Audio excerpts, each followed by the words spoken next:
Cardio will kill your gains, bro. We've probably all heard this before, but how much truth is there to it? Today, we're going to dive into some of the minutiae around cardio and weight training. Does it really kill your gains? Does it not? Can you avoid it? And all the things you probably want to know. Let's dive in.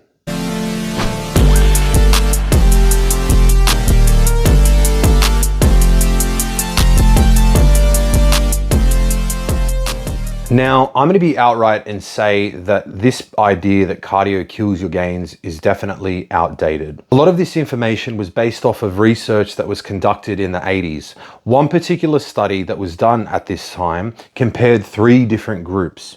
And the group that seemed to progress the least, the one with the least amount of gains, was the group that did cardio after weights. In this particular study, they didn't account for the volumes or intensities that these groups were doing.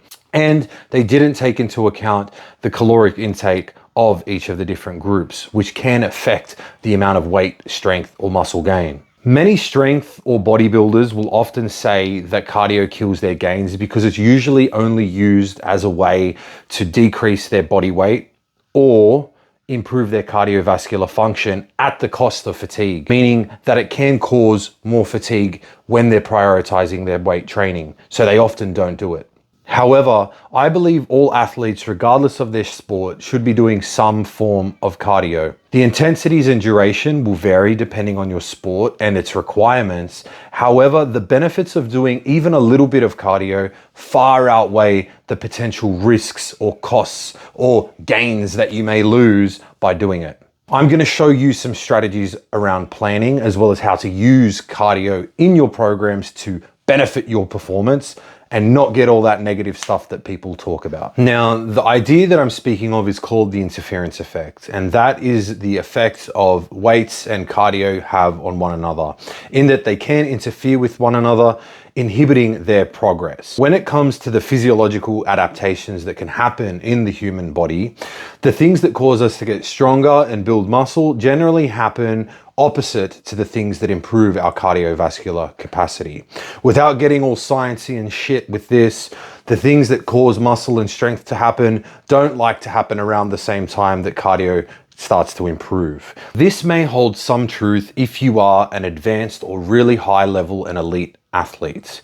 If you are one of the best and strongest lifters in the world or extremely advanced at your sport, the minutiae and the details do matter. So cardio can inhibit your strength or muscle gain.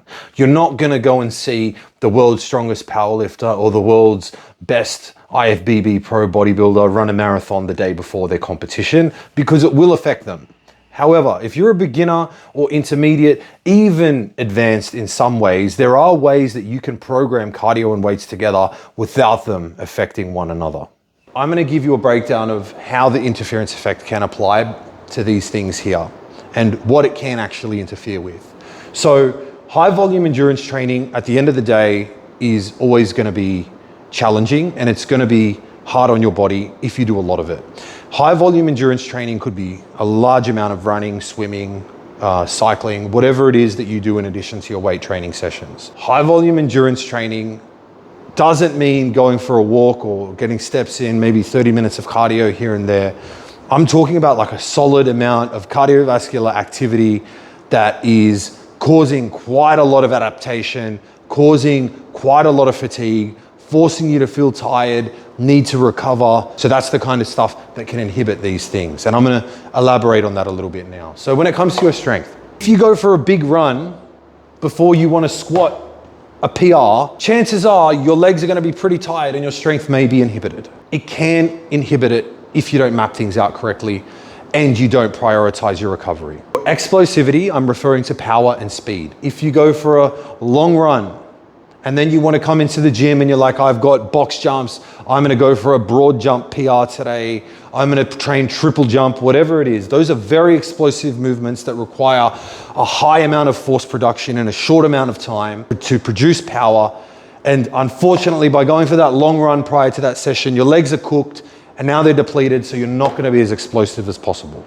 If you do it the other way around, you normally wouldn't have any issue anyway. But if you do the run before the explosive stuff, before the strength work, you will find you're depleted and your strength or explosivity is a little bit decreased. Next up, we've got muscle gain.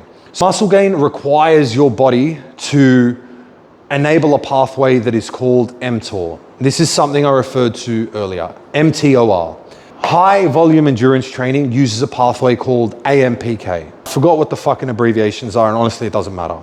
Muscle gain happens in this direction, cardiovascular improvements happen in this direction. They generally don't happen together, or if one is up, the other one is normally down. So they don't necessarily like to work at their capacity at the same time. If your goal is purely gaining muscle, you should focus on just gaining muscle, prioritizing that while doing your cardio later or around your weight training sessions.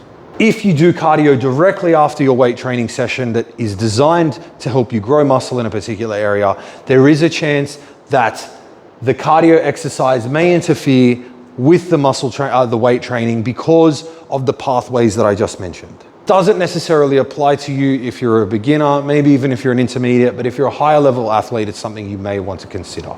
In terms of recovery, high volume endurance training is fatiguing. If you have to recover in order to grow muscle and push those training sessions, or be more explosive, or be as strong as possible, high volume endurance training will inhibit this, which will indirectly then affect all of these things. So it's really important you prioritize your recovery when you're doing this kind of training. And finally, your energy expenditure, which is associated with your recovery, which is therefore associated with these things.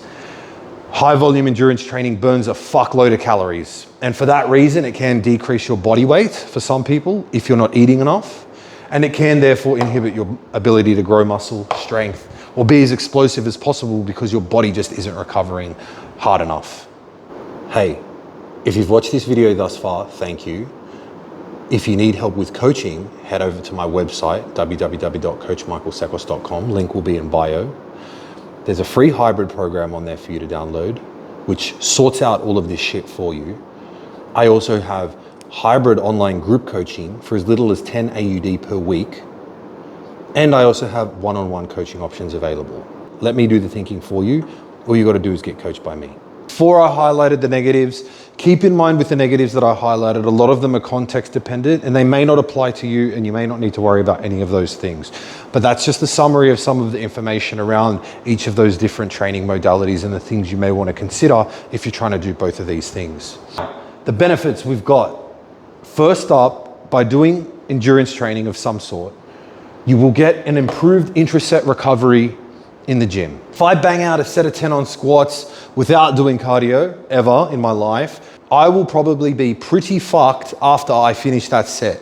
I will be puffed out. I'll need quite a long rest time. Alternatively, if I've been doing some form of cardio and I then go ahead and do that set of 10 on squats, what will happen instead is, yes, I will still be puffed out somewhat, but my ability to recover will be so much faster had I not been doing cardio. Other thing you'll notice is an improved post-workout recovery. If you've been doing high volume endurance training, you will see benefits in your ability to recover after a workout. A leg session doesn't make you feel as cooked anymore. Your legs are just used to doing more work. Because your body is so used to doing more work, it can handle more work and it therefore recovers a lot faster. The easiest way to improve your work capacity is by doing more work, and your body will adapt to that at some point, as long as you don't push it too hard and get yourself injured somehow. I'm not gonna go hard out on these ones because they're a little bit sciencey, but blood flow will improve, and that is because your capillary density will increase. Your capillaries are the smallest blood vessels in your body, and one of the adaptations that occurs is an increase in the number of capillaries per unit area inside your body. The next thing we're looking at is your increased work capacity, and this is a byproduct of a lot of other things here. Blood flow, nutrient transportation, stuff like that. But your increased work capacity means that your body, as I mentioned before, is getting used to handling more work. There's adaptations going on inside you that are allowing you to handle more work. Those adaptations include that increase in blood flow, that improvement in your heart rate, that improvement in your body's circulation. These things allow you to do more work. These things allow your body to recover better.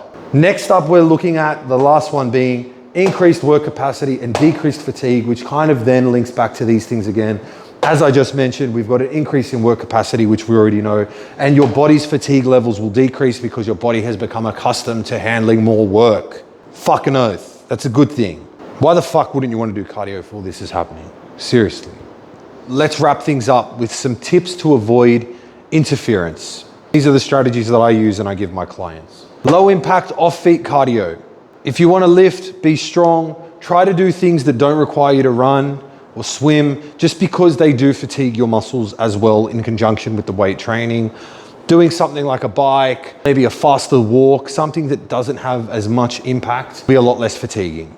The next thing is to move your weights and cardio sessions as far away from each other as you can. You do not have to do this. In some cases, I have them done on the same day, which is fine as well. But if you're just struggling with fatigue management and trying to get the most out of each of them, you may want to just move them as far away from each other as they can. So maybe weights on a Monday, cardio on a Thursday type of thing. They can be done on the same day. Whichever one you want to prioritize the most is what you should do first. And you should eat in between.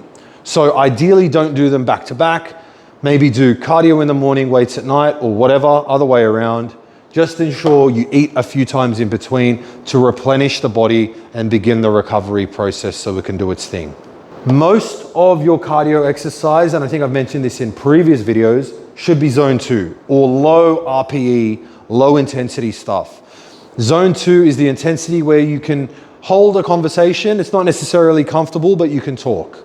That's the kind of cardio that you should be doing most of the time. Minimal amount of cardio should be done at a high intensity. High intensity cardio is really fatiguing. It probably doesn't give you most of the aerobic benefits that you're looking for in order to improve your fitness. Zones 4, 3, 4, 5, mainly 4 and 5, a high RPE cardio. You can't have a conversation if you're doing that correctly. Really high heart rate stuff, really intense.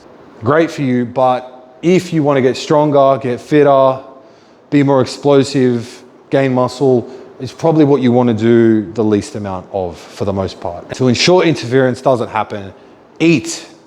Make sure you eat enough to support your body doing what it wants to do.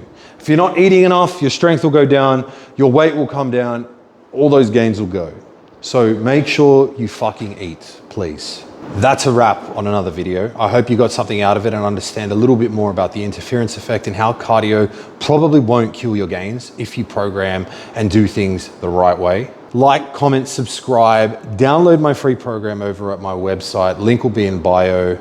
You know where to find me for coaching. I'll see you guys next time. Thanks for watching.